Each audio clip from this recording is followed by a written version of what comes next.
America और Iran में युद्ध विराम खत्म होने की तारीख जैसे जैसे करीब आ रही है, दोनों देशों के बीच तनाव और बढ़ता जा रहा है। स्ट्रेट ऑफ हॉर्मुज पर अमेरिका और ईरान आमने सामने है। दरअसल अमेरिकी नेवी ने चीन से आ रहे ईरानी जहाज पर कब्जा कर लिया, जिसके बाद ईरान भड़क उठा। ईरान ने बदला लेने की कसम खाई है। दावा है कि नाकेबंदी का उल्लंघन करने पर अमेरिका ने ईरान का यह जहाज जब्त किया है, जिसके बाद ईरान ने कहा कि करारा जवाब देंगे। हॉर्मुज के आसपास सैन्य नाकेबंदी किए खड़ी अमेरिकी नौसेना ने रविवार रात चीन के लिए तेल लेने के लिए ईरानी बंदरगाह पर आ रहे एक जहाज पर हमला करके उसे अपने कब्जे में लिया। अमेरिकी राष्ट्रपति डोनाल्ड ट्रंप ने इस हमले के बारे में जानकारी दी। अमेरिकी राष्ट्रपति डोनाल्ड ट्रंप ने दावा किया कि ईरानी झंडे वाला एक जहाज हॉर्मुज के पास अमेरिकी नौसेना की नाकेबंदी को तोड़ने की कोशिश कर रहा था, लेकिन ऐसा करना उसे भारी पड़ गया और उसे जब्त कर लिया गया। ट्रंप ने ट्रूथ सोशल पर पोस्ट करते हुए कहा कि जहाज का नाम टूस्का है, जिसे ओमान की खाड़ी में अमेरिकी नौसेना के डिस्ट्रॉयर यूएसएस एस्ट्रोंस ने रोका। ट्रंप ने ट्रूथ सोशल पर लिखा, आज एक ईरानी झंडे वाला कार्गो जहाज टूस्का हमारी नौसैनिक नाकेबंदी को पार करने की कोशिश कर रहा था, लेकिन उनके लिए ऐसा करना सही हो गया। ट्रंप ने आरोप लगाया कि जहाज ने चेतावनियों की अनदेखी की, जिसके बाद अमेरिकी मरीन्स ने बल प्रयोग करके उसे रोक लिया। ट्रंप ने आगे लिखा कि इस वक्त वो जहाज अमेरिकी मरीन्स के कब्जे में है। हम देख रहे हैं कि उस जहाज में क्या है। ट्रंप ने यह भी दावा किया कि यह जहाज पहले भी अवैध गतिविधियों में शामिल रहा है, जिसके चलते अमेरिकी ट्रेजरी विभाग ने उसे अपनी प्रतिबंधित सूची में शामिल कर रखा था। ट्रंप के बाद अमेरिकी सेना ने भी बयान जारी कर विस्तार से इस बारे में जानकारी दी है। साथ ही घटना से जुड़ा वीडियो भी जारी किया। यूएस आर्मी ने अपने बयान में बताया कि 19 अप्रैल को अरब सागर में तैनात अमेरिकी सेना ने ईरानी ध्वज वाले एक मालवाहक पोत टूस्का को रोकने की कोशिश की। उस वक्त जहाज ईरानी बंदरगाह की ओर जाने की कोशिश कर रहा था।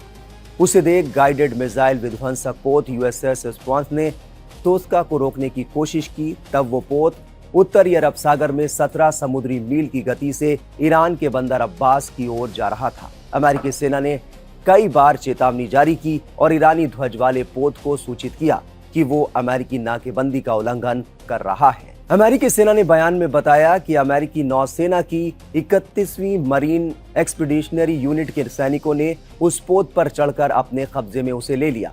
वो ईरानी पोत अभी भी अमेरिकी कब्जे में है। यूएस मिलिट्री ने कहा कि उसने नाकेबंदी को दृढ़ता से लागू करने के लिए पेशेवर और संतुलित तरीके से ये कार्रवाई की है।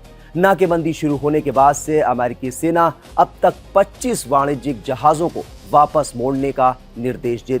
यूएस मिलिट्री ने कहा कि उसने नाकेबंदी को दृढ़ता से लागू करने के लिए पेशेवर और संतुलित तरीके से यह कार्रवाई की है।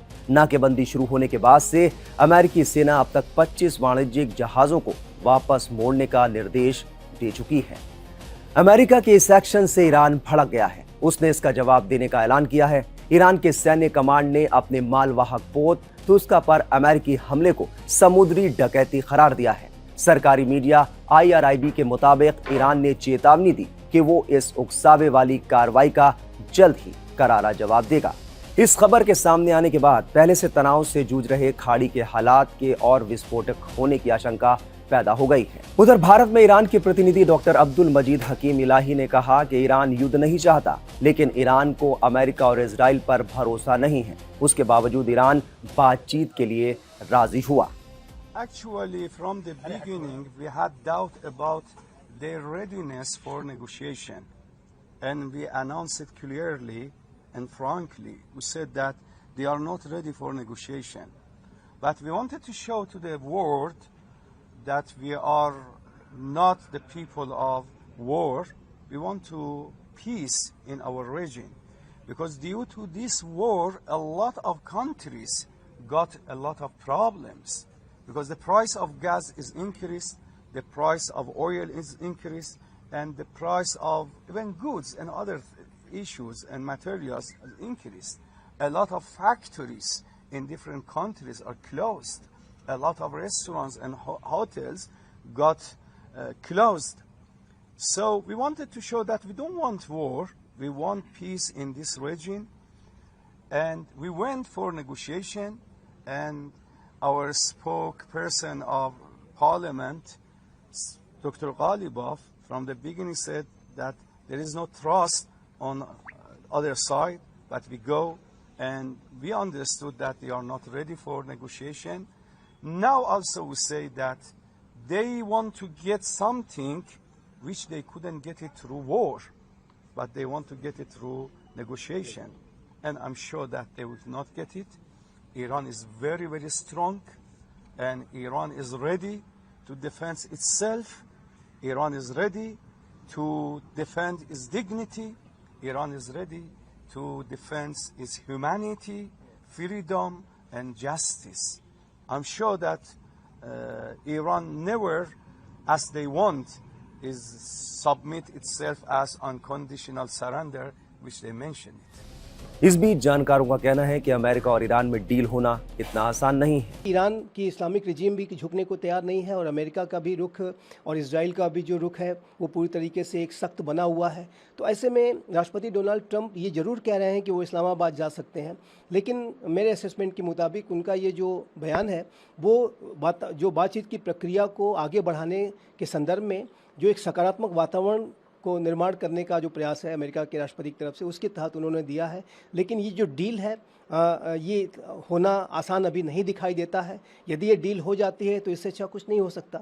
ये युद्ध रुकना चाहिए और इस युद्ध की वजह से न सिर्फ ईरान, इजराइल, वेस्ट एशिया के राष्ट्रों की जनता प्रभावित हुई है, पूरा विश्व इससे ऊर्जा के संकट से जूझ रहा है। तो ऐसे में शांति के प्रयास होने चाहिए, लेकिन जो प्रक्रिया चल रही है उसमें डील तुरंत होना या कोई बड़ी सफलता मिलना अभी मुश्किल दिखाई देता है।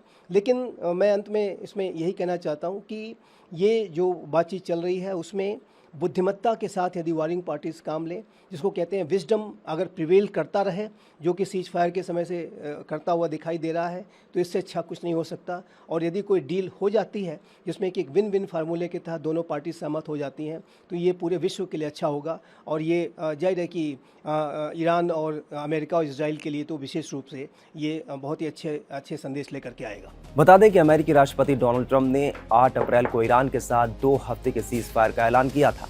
ये समय सीमा मंगलवार को खत्म हो रही है। सवाल है कि क्या इस अमेरिकी मिलिट्री एक्शन के बाद ईरान शांत बैठ जाएगा? अगर उसने कोई रिएक्शन नहीं दिया तो इसे उसकी हार समझा जाएगा, और अगर उसने जवाब में यूएस मिलिट्री पर हमला किया तो सीज फायर वहीं खत्म हो जाएगा, जिसके बाद अमेरिका और इजराइल उस पर फिर से हमला करने के लिए स्वतंत्र हो जाएंगे।